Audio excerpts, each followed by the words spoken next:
आज हम बात कर रहे हैं कि शनि की साढ़े साती आखिर इतनी खतरनाक क्यों है और कैसे है।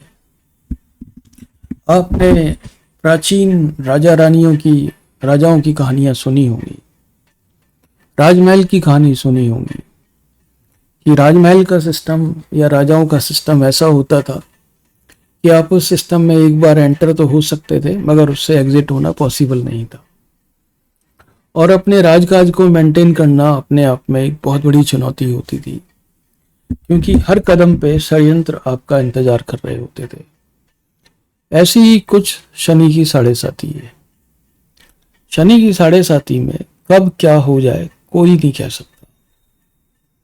अचानक से चीजें होंगी और ऐसे ऐसे षड्यंत्र सामने आएंगे आपके, जो कि बहुत जिनके बारे में आप सोच भी नहीं सकते हो।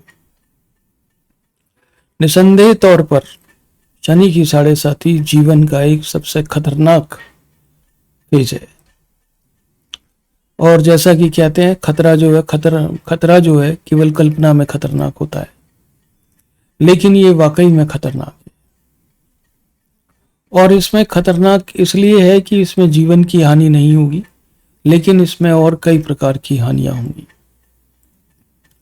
शनि की साढ़े साती के पहले चरण में आराम से धूमधाम से शुरू होगी, गाजे बाजे के साथ शुरू होगी। ऐसा लगेगा जैसे आप दुनिया विश्व विजय करने के लिए आप निकल पड़े हैं।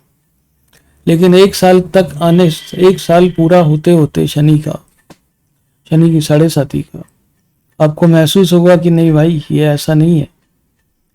इसको हम जितना आसान समझ रहे थे, ये उतना आसान नहीं है कुछ भी करना।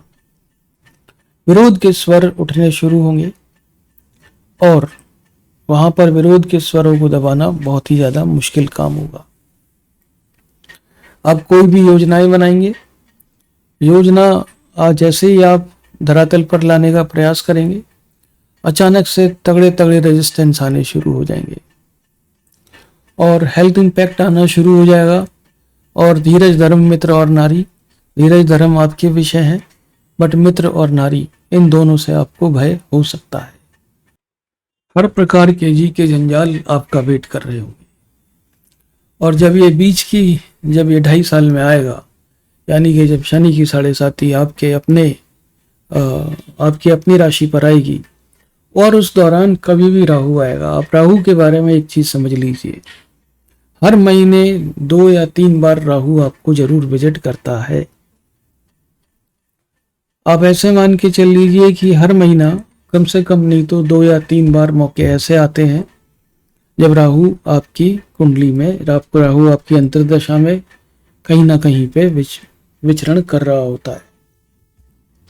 और ये जब आएगा, शत्रुओं की संख्या अचानक से बढ़ जाती है। शत्रु जो सक्रिय हो जाते हैं। जो लोग इंतजार कर रहे थे कि आप फेल हो और आपका मजाक उड़ाया जाए, वो उनको मौका यहाँ पर मिलने लगता है। और वही शनि की साढ़े साती में ये होगा कि लोग आपका मजाक उड़ाएंगे, रिडिकुल करेंगे, आपकी योजनाओं को रद्दी करार देंगे। लेकिन यहाँ पर जो है चीजें थोड़ा सा अलग तरह का टर्न लेना शुरू करती हैं। किसी ने पूछा है कि शनि की साढ़े साती में अगर एक्स्ट्रा मैरिटल रिलेशनशिप हो तो क्या होगा? विनाश ही विनाश होगा। कोई भी एक्स्ट्रा मैरिटल अफेयर को सरवाइव करने के लिए सबसे ज्यादा इंपॉर्टेंट चीज है पैसा। शुरुआत में पैसा नहीं लगता है, लेकिन जैसे जैसे एक्स्ट्रा मैरिटल रिलेशनशिप आगे बढ़ता है, वैसे वैसे पैसा जो है उसमें लगने लगता है। और यही पैसा जो है एक शनि की साढ़े साती में बर्बादी का सबसे बड़ा कारण बनता है। आपके जो रिसोर्सेज हैं वो रिसोर्स क्रंच होना शुरू होता है। 3 फ्रंट पर यह खतरा शनि की साढ़े साती से आता है। पहला आर्थिक पक्ष की तरफ से, दूसरा हेल्थ की तरफ से और तीसरा सामाजिक तरफ से। ये तीनों ही तरफ से जो है, ये तीनों ही पक्ष मिलकर के आदमी को या स्त्री को दबाते हैं। और यहाँ पर कुछ समय बाद स्थिति ऐसी हो जाती है कि आदमी जो है वो बिल्कुल एक कोने में बैठा रहता है। अगर यहाँ पर कुछ अगर हुआ तो आपके शनि महाराज आपकी जो है, या शनि और जो है बाकी की ग्रह मिलकर आपकी मूवमेंट को रिस्ट्रिक्ट कर देंगे। यानी कि अगर जो आपकी यात्राएं हो रही थी, जो भी आपका विचरण हो रहा था, उसको बिल्कुल ख़त्म कर देंगे। आपको चार दीवारी के अंदर बिल्कुल जो है ये वो कर दिया जाएगा कि भाई आप यहाँ से बाहर मत निकलो। मैंने खुद अनुभव किया है कि घर से अगर कहीं चले भी गए बाद में है, वहां से पहुंचे बाद में है, क्यों जो है जहां पर ऐसी किसी जगह पर जहां पे हमारा पूरा दिन रहने का प्रोग्राम है, वहां पहुंचे हैं और जो है घर से फोन आ गया है कि अभी वापस आ जाओ कि यहाँ पर ये हो गया है, और आप जिस चार दीवारी से निकल करके गए थे वापस उसी चार दीवारी में आ गए।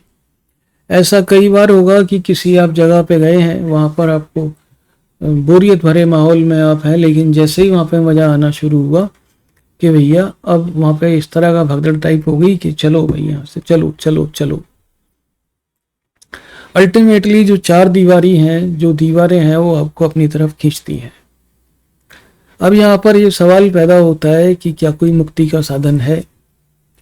तो शनि की 7.5 के पहले जो भी आपके प्लान, जो भी आपने बनाए थे, एक तो उन पर कायम रहे। दूसरा, ये जो राहु की दशा है, राहु की दशा से पहले अगर आपने कोई प्रोग्राम बनाए हैं तो उन पर भी कायम रहे। राहु की दशा में कोई भी प्लान में चेंज ना करें, जो भी आपका प्लान था उसमें बढ़ते चलें। कई बार राहु की दशा में, राहु और शनि की दशा में, शनि की 7.5 में और राहु की अंतरदशा में या महादशा में आपको कई बार ये महसूस होगा कि भाई ये प्लान चेंज करते हैं, ये काम नहीं कर रहा है, और आपने प्लान चेंज किया और वहां पर आपको और डबल नुकसान होगा। तो शनि की 7.5 काफी ज्यादा खतरनाक फेज है लाइफ का, नो डाउट अबाउट इट। इसको हम धीमा कर सकते हैं, इसको हम छीन कर सकते हैं, मगर इसको हम खत्म नहीं कर सकते। शनि महाराज जिस किसी भी भाव में बैठे होंगे, शनि की 7.5 में उसके भाव के प्रभाव को बिल्कुल खत्म कर देते हैं। अब शनि महाराज मार्गी होंगे, वक्री होंगे, टाइम टाइम पे जब जब वक्री होंगे तब तब जो है बाकी के ग्रह हावी हो जाएंगे। लेकिन अगर शनि अगर मार्गी हैं तो शनि महाराज सबसे ऊपर रहेंगे। फिर उसमें शनि का जो शाबर मंत्र है वो बढ़िया काम करता है। लेकिन शनि वक्री हो या शनि के सामने राहु हो, पता नहीं, शनि जो है वो राहु के सामने अपने हथियार डाल देते हैं। जब जब राहु आता है, राहु रूल करता है, शनि महाराज बैक बेंच ले लेते हैं। मान लीजिए शनि की 7.5 में कुछ आपका भला हो रहा है और 3-4 दिन बहुत शानदार निकले और आपको नए नए अवसर भी मिले, सब कुछ हो गया, बट अचानक से राहु आ गया तो पुराने प्लान जो भी बने थे पिछले 3-4 दिन में, अब वो फेल होने शुरू हो जाएंगे। इस तरह की जो है शनि की 7.5 में शनि की गति देखी गई है। यहाँ पर विचारणीय केवल इतना है कि यहाँ पर विचार ये है कि शनि की 7.5 में शाबर मंत्रा, शनि शाबर मंत्रा और बजरंग बाण का पाठ जारी रखें। सुबह उठते के साथ ही करें। किसी ने बोला कि ना सुबह उठने के कब कर लिया जाए, भैया जैसे ही उठो वैसे ही ये पाठ कर लो, नाना धोना सब बाद में, ठीक है, टाइम वेस्ट मत करो। जैसे ही आँख खुले ये 2 पाठ तुरंत कर डालो, बजरंग बाण का पाठ और जो है शनि का शाबर मंत्रा। इन दोनों से आपको जो है अच्छा खासा आपको मदद मिलेगी, दिन की परेशानियां आपकी कम होंगी।